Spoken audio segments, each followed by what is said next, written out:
Hello! Happy Thursday. It's a little throwback. So I figured I'm taking Buddy for a walk and the weather is absolutely perfect. And I don't know if these earbuds are actually going to work, but I'm making an attempt to see if I can get them to work. Because sometimes if you take them out and put them back in, they may work. But anyway, this is a kind of juicy topic, and I think it really came up in my meditation today because of the fact that there is so much emphasis on what other people are doing that it's easy to point things out, whether it's in the media or in your personal life, in interactions and relationships. I use the title racism, but it's not just racism, it's just intolerance. And when it really boils down to it, we need to be more tolerant. And it really starts with self. Tolerance and compassion and understanding. All of that has to start with yourself. We can have all these amazing conversations with people, but what good are they if we're just waiting for the next opportunity to speak at them or just speak to be heard, but we're not listening to understand, to stand under the other person. So that's what I really wanted to share with everyone today. So I hope you're all having an amazing day. Here in the Sunshine State, it is gorgeous.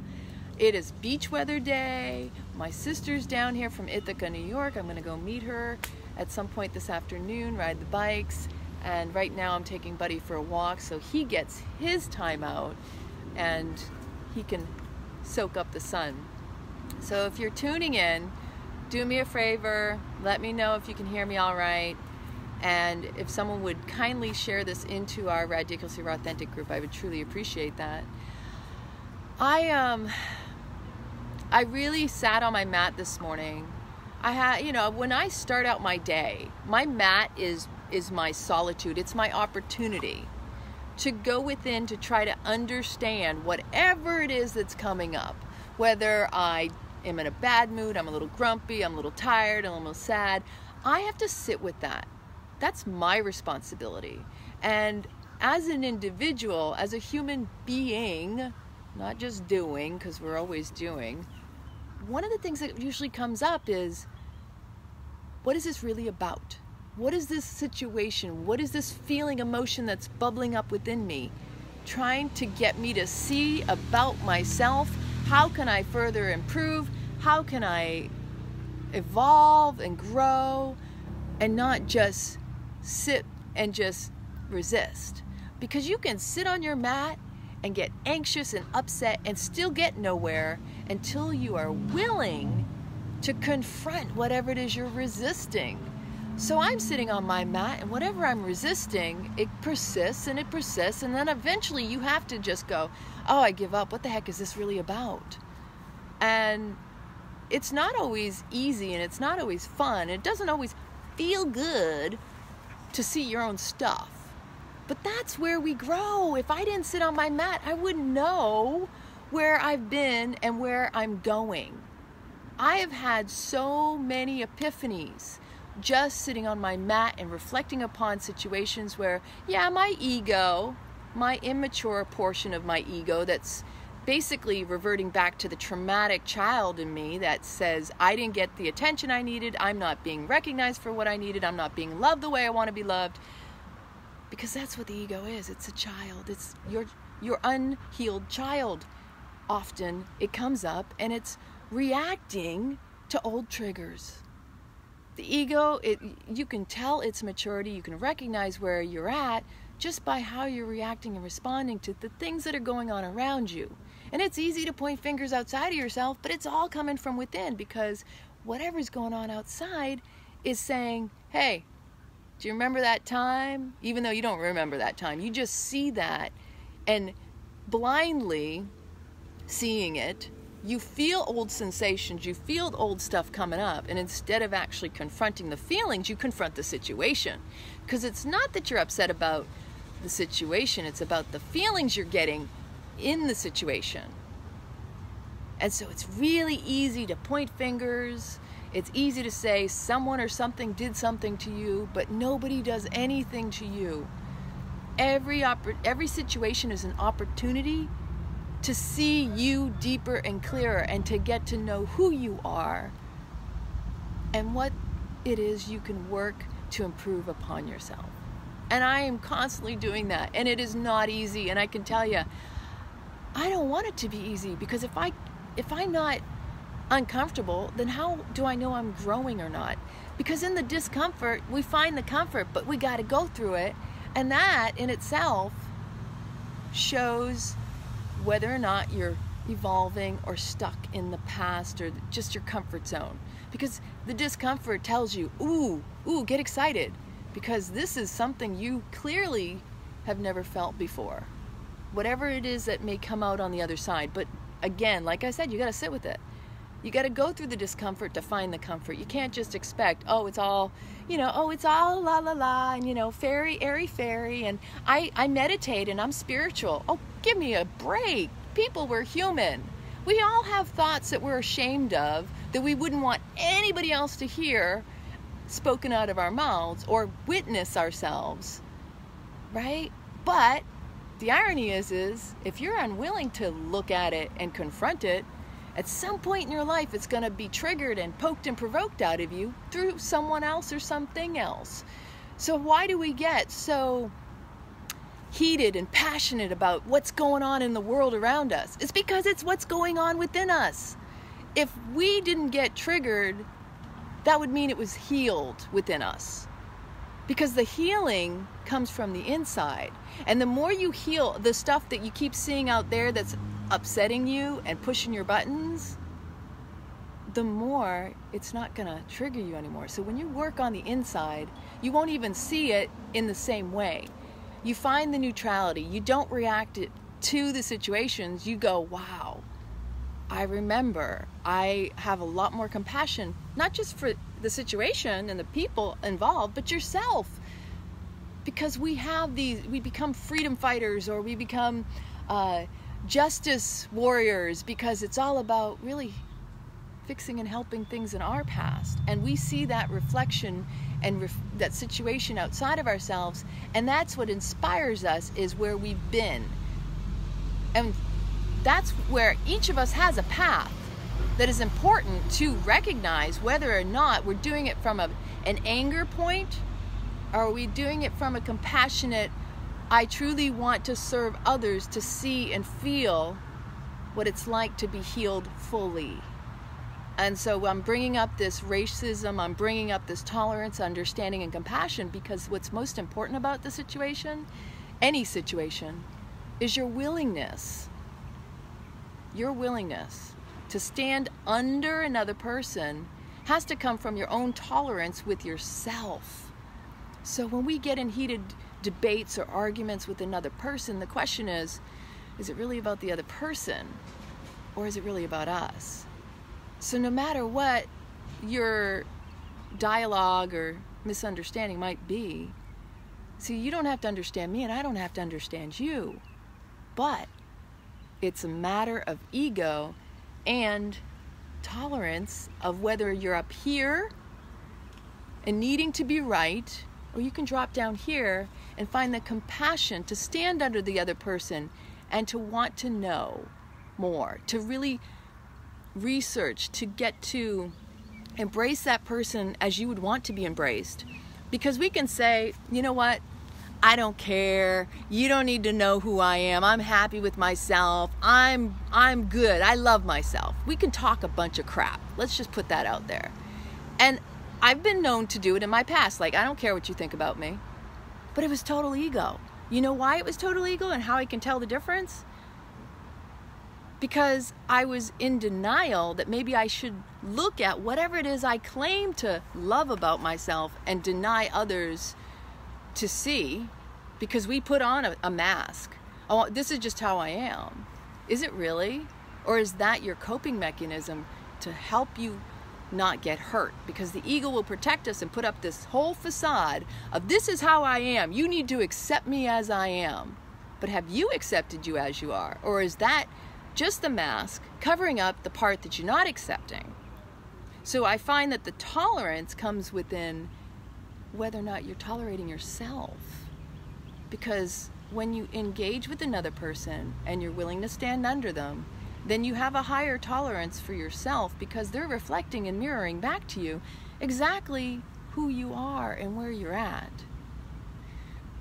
And no matter the discomfort that may come up in that reflection with another person, it's still an opportunity to get to know yourself better and to grow through it, to find your comfort instead of being stuck in constant discomfort. So again, understanding is standing under another person. And again, I always come back, it's head versus heart. Our ego will try to say, oh, I'm in my heart. Are you really? Because here's the difference between understanding and just ego. It's in the head and saying, oh, okay, whatever. And that's very dismissive and passive aggressive to say, whatever, I don't need to know, I don't want to know. You don't need to know, maybe you don't want to know.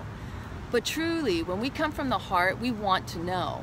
We want to know because we want to know ourselves better, but we want others to know us better, and we want to know the other people better. And through interactions and through relationship, that's where we grow the most. Comfort or discomfort doesn't matter. If it was all roses, you wouldn't be growing. And so I really sat with that this morning, because I was really recognizing how the ego will go through all these scenarios of, well, I didn't get this, and I'm not being recognized for that, and da-da-da-da-da-da-da. And look at that maturity level of the ego when it's in those spaces of questioning or trying to validate and shut others down and out. Is really about an unhealed wound. It's you at that childlike age, whatever it may be for you. It might be, when I was 7 years old and my mom's throwing out things and I'm feeling hurt because she doesn't recognize that I value those things. And why doesn't she understand? She's my mother, she's supposed to know. And so why don't other people understand? And so that's where we come from. We don't come from this mature, okay, the physical body's mature, but the mind isn't so mature. So you have to check your ego and ask, is this my current healed self speaking from the heart, or is it my unhealed child that's really reacting and all these coping mechanisms are being pulled out? And I found myself in those places quite often. Oh my gosh, this is what is coming up for me. I sit on my mat and that's where it comes up for me. I'm like, oh my gosh, I'm so sorry. I didn't realize I was still being button pushed, or that I was easily offended or upset by that little thing. And it wasn't about the other person. See, it's easier to point the finger at the other person and say, you did this to me. It's your fault. But is it really?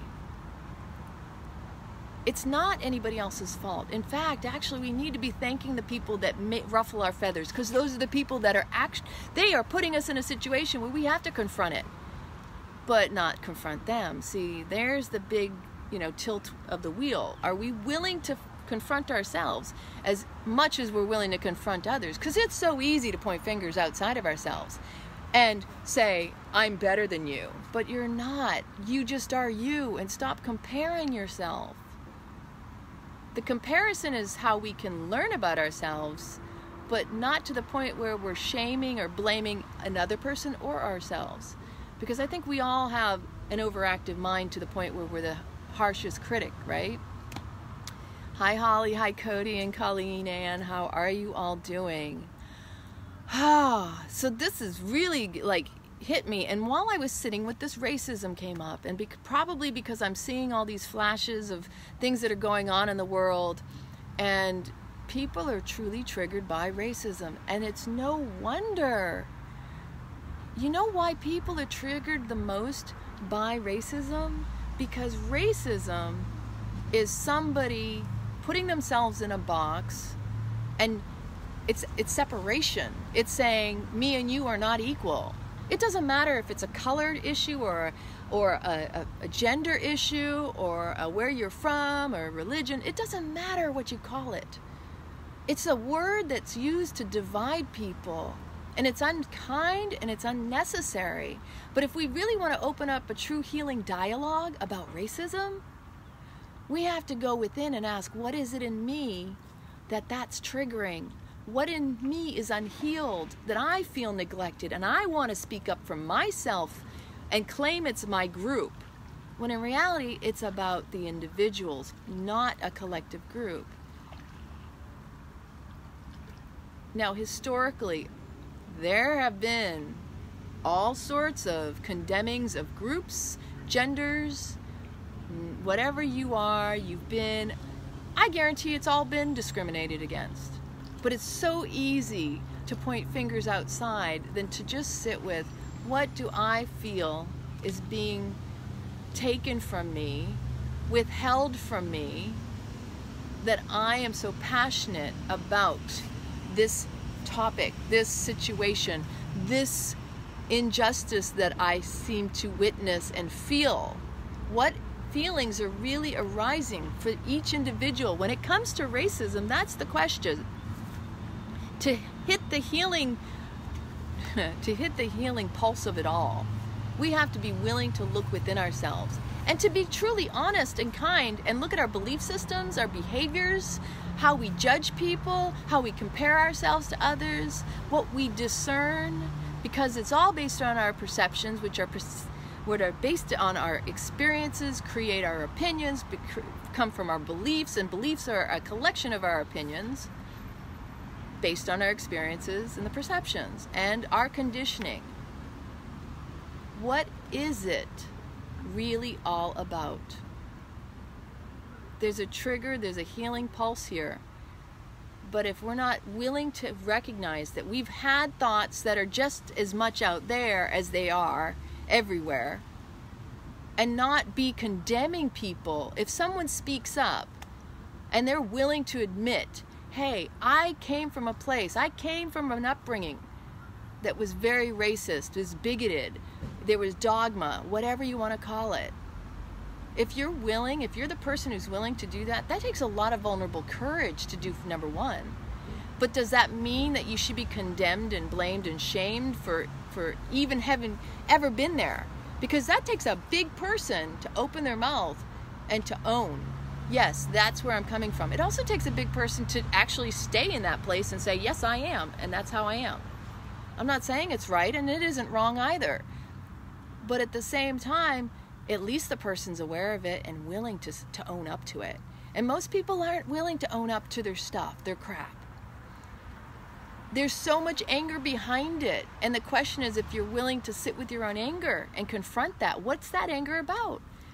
I was driving my car the other day and I was thinking to myself, wow, I've come a long way, because do you know how much anger I have had, I still am working on? I'm not perfect. Great example, when I was, years ago in my 20s and I would drive my car. Seriously, I know I was an aggressive driver, and I was not tolerant, and I wasn't patient. I wanted to get to where I wanted to go, and I would find my way through. And sometimes, I admit, I was reckless and I was offensive, but I never caused an accident out of that anger.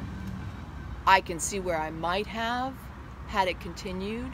I can tell you that I was that person that, it drive me nuts. How many of you have been there where you cannot understand, why is someone hanging out in their left lane trying to police the speed limit and not getting over? That's just as much passive aggressive as the person coming up on them on their tail trying to get them to move out of their way.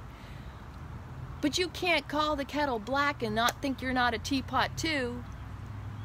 It's easy to point out other people being racist, but look inside yourself and look at your own discriminations, because we all have them, whether we voice them or not. But are we willing to sit and own them? That's the first step in healing in itself. So if I was an aggressive driver, I had to be just as willing to go, yeah, that was me. Or you had someone come up on you and you're going fast and you're like, dude, I'm not getting there any faster.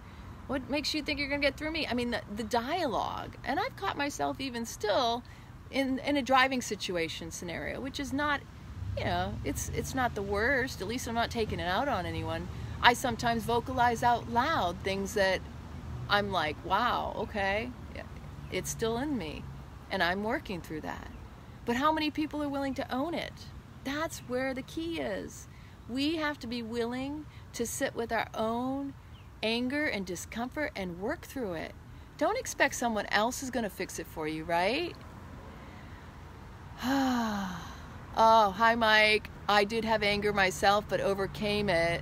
Also can tell Janet and me hello. Hi Janet, honey. It's truly humbling to sit with your stuff.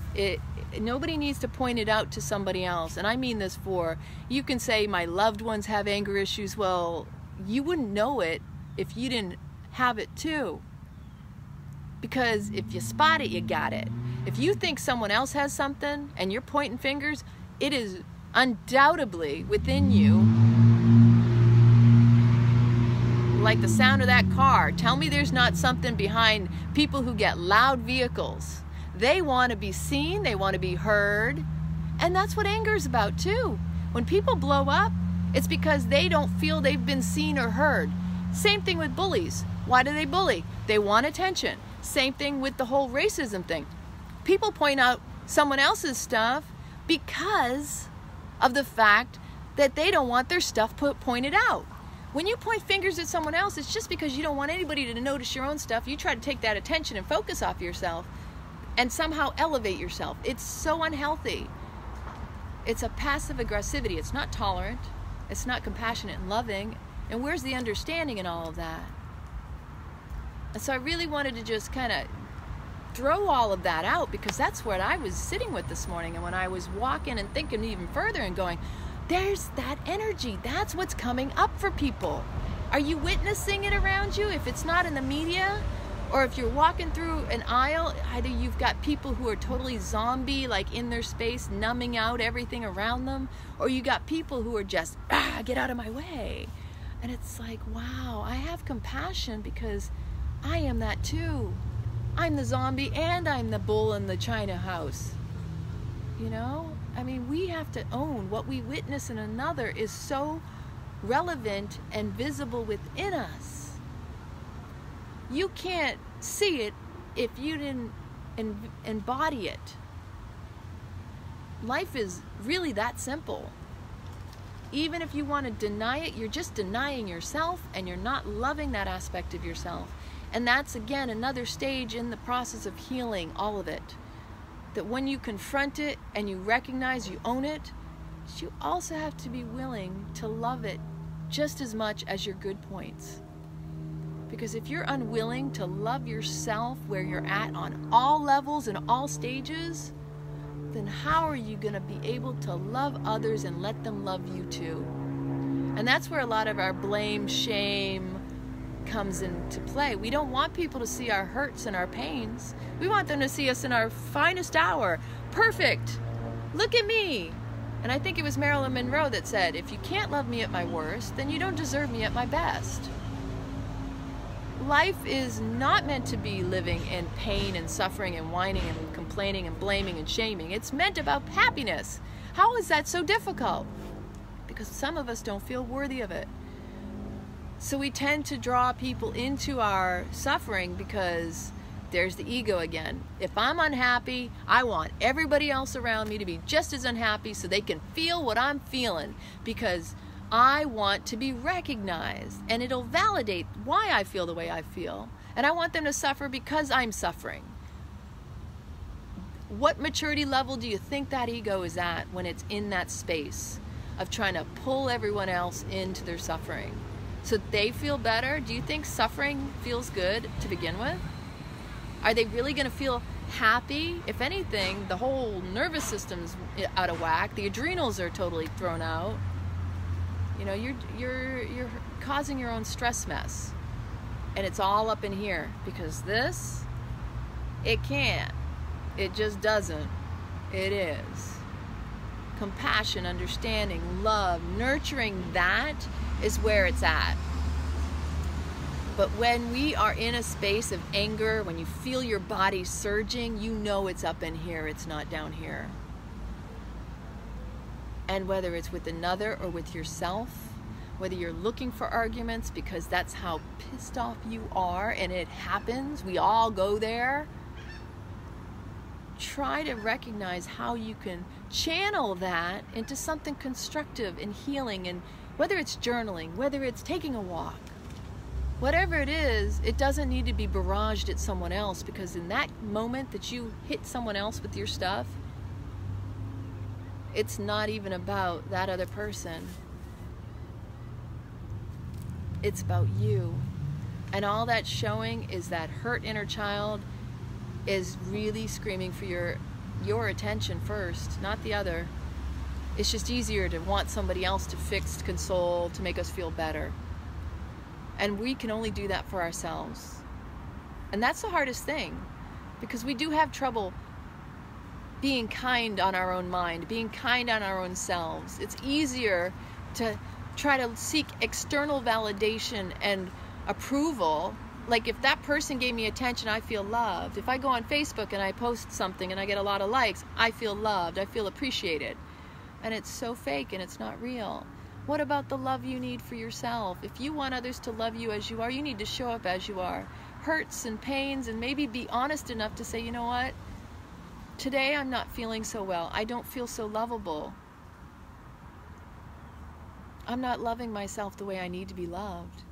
And that's painful to even admit, but even just that admission, that courage and vulnerability of sharing that, whether it's accepted by the other people, you got to discern your tribe, your community, your unity, whatever it is, the people in your life you know will actually hear you and see you as you are. It's a process, because I know I've revealed myself to people who didn't deserve to hear, and it was a matter of teaching me that they didn't care, they weren't on that level, they weren't in a standing under me position, they were in a position of taking whatever I said and using it against me, or turning it into ammo to discredit my character, which was not about me, it was always about that other person. It's a healing process, and so if we're open enough and we share that with somebody who loves us, honey, I don't feel lovable today. I just want you to know that's where I'm at. Because most of the times when we have inner angst and anger coming up, that's really what it is. I don't feel lovable today. And to tell somebody else that so that they don't think you're mad at them is more humbling for them to see you more as a human than to just assume, because this is our biggest problem, people, is people assume out the yin yang. Let's just put it there. It makes an ass out of you and you and me, you and you. But that's the truth. That when we are vulnerable enough with others we love, and like to think those people love us too, for them to recognize, listen, today I don't feel so lovable. It's not about you, it's about me. And I just need a little bit of me. And I'm trying to sit with this, I'm trying to work through this and feel through it, into it. Because the reason we discriminate against others or get upset with others is because of something in us we ourselves are not accepting, we're not allowing, we're not tolerating or trying to understand it. And it's hard to sit with yourself. Come on, we're our worst critics, our own worst critics.